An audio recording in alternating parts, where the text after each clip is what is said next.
Okay, friends, welcome to Conversations in English. I am actually recording this for the second time, so let's hope for the best.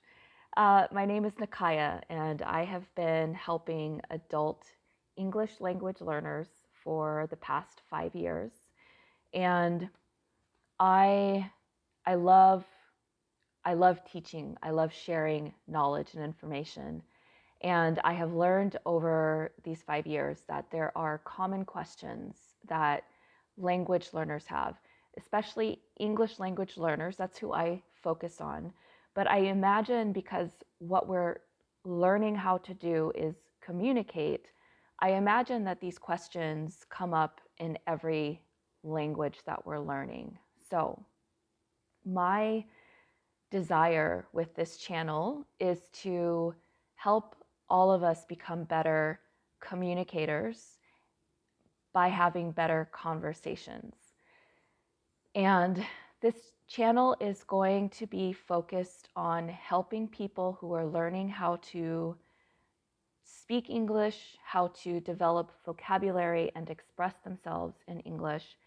This channel is hopefully going to help you stay engaged, stay inspired, and develop your confidence when it comes to speaking.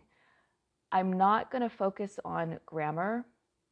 I honestly do not enjoy teaching grammar.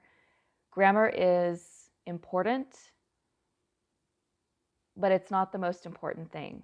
So I'm going to focus on helping you come up with ideas for ways to communicate, to share your ideas, to build your vocabulary, to overcome boredom, to move through plateaus when we hit these learning plateaus and you lose your focus, you lose your interest, but for some reason you want to keep going. Either you have to for work or you have a personal goal to reach a certain level of fluency.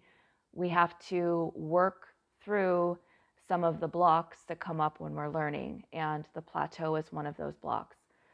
I'm I'm going to take questions that I get in my classroom when I work with people, and I'm going to present some of the ideas, some of the solutions, potential solutions that you can experiment with as a way of getting through these questions when they come up for you in your practice. So that's my goal with the channel. Anytime you have questions or you would like to share your experiences in the chat, in the comments of this channel, that would actually be welcome, so long as you do it respectfully and with a sense of kindness and community for everyone who may come along and read. Um, when we ask our questions in a group setting, there's usually somebody else in the group who will benefit from hearing that question and then seeing what kinds of responses come in answer to that question. So I invite questions. Um, okay, so the first question that has come to me that I would like to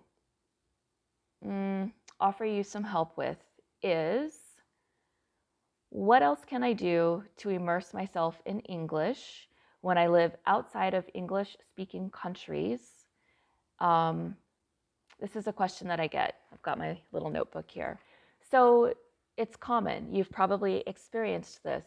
You might be at a certain level in your skill, and you've been reading books, articles, you've been listening to podcasts, movies, series, music. You might have an app that you participate in some way. And still the question is, what else can I do? What else can I do besides the things that I'm already doing? And so I have two suggestions that I encourage you to experiment with. And you will hear me use the word experiment often, frequently, because that's one of the ways that I like to think about the world and learning new things, whether I'm learning professional skills or learning relational skills with my friends and family.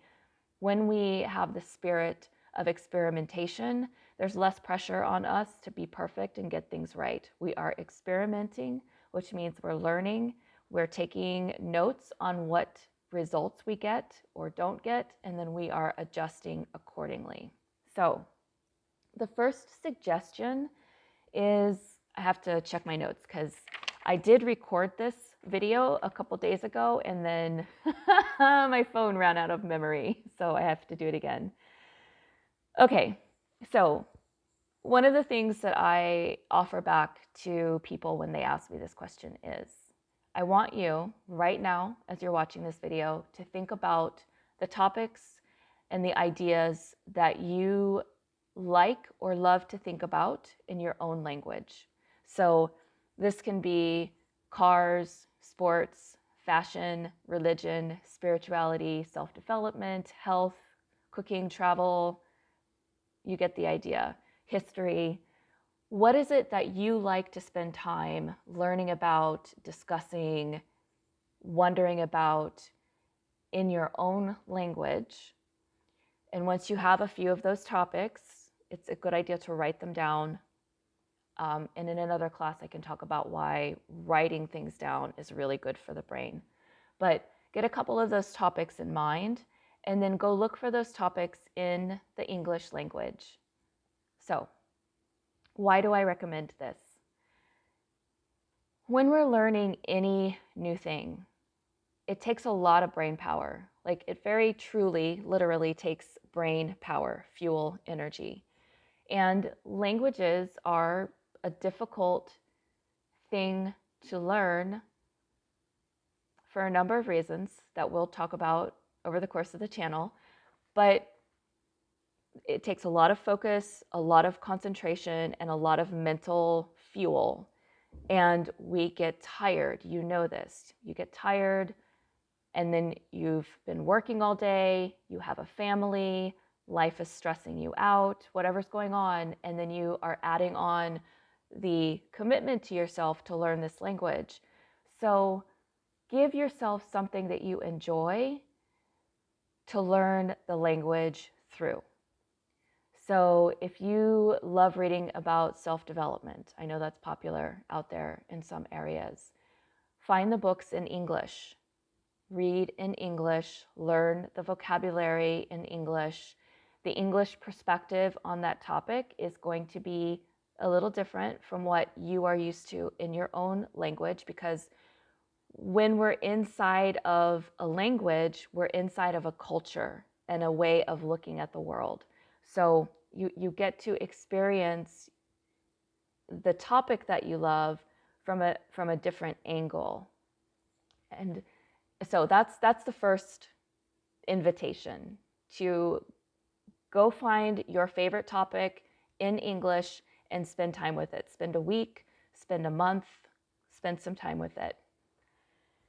If you would like a challenge, the next step in that is to write what you've been learning and what you think about that topic. Write it out in English. What do you know about that topic? What do you feel? What do you believe? How has it changed you? What would you like other people to know about that topic? And write that material, write your personal thoughts out in English. That will require you to find some new language, some new vocabulary with which to express yourself. And that will stretch you. It will engage different parts of the brain. It will be an interesting exercise for your mind. Okay. So I want to keep the video short in the beginning.